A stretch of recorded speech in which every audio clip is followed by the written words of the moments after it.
Vēl viens piemērs arī par šo pašu svešvalodu jautājumu. Sieviešu dienā, 8. martā, Baltijas valstu prezidentiem notika plānota telefona saruna ar ASV prezidentu Baraku Obamu. Kā risinājās šī saruna ar mūsu Latvijas prezidentu?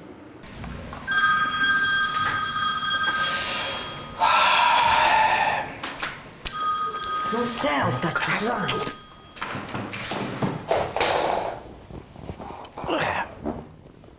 Halo! Ko? Nu jā, tā te Vinnijs Pūks klausās. Obama panorāma. Izgulēties vajag. Kas tur bija? Teica kaut kāds Obama stulbeņi. Ākstās pa nakts vidu, man taču rītā ir jābūt. Izbeidz! Obama! Tev tur bija paredzēts ar Obamu sazvanīties šodien. Vai tad šodien? Nu šodien tu te plociņā ierakstīji. Tāds izbeidz rītā. Nu šonakt. Vai jau haidī, bet vēls, ka viņš pārzvan. Nu cel tagad. Tu man saki priekšā, jā, kas? Cel, saki hello. Hello? Yes, Mr. President. I am president. Prezidentu.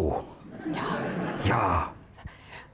Nice to meet you. Nice to meet you. Kā ir pie mums nakts? Tonight. Tonight. Strangers in the night. Yes, sorry, President. My What about wife? that's What about wife? sick. What are you doing, your wife? It's question for me. Sorry, President. How about daughters? Pagaidies pats.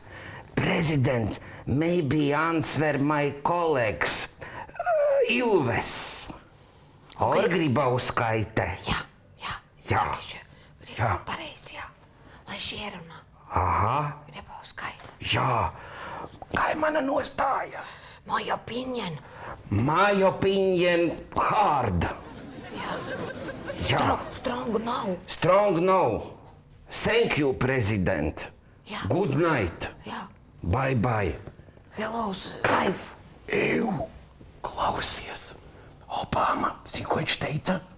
Jābrauc pie viņa. Nu, kā jābrauc. Ok. Koli līdz rītam. Nenāk miegs. Valstī viss ir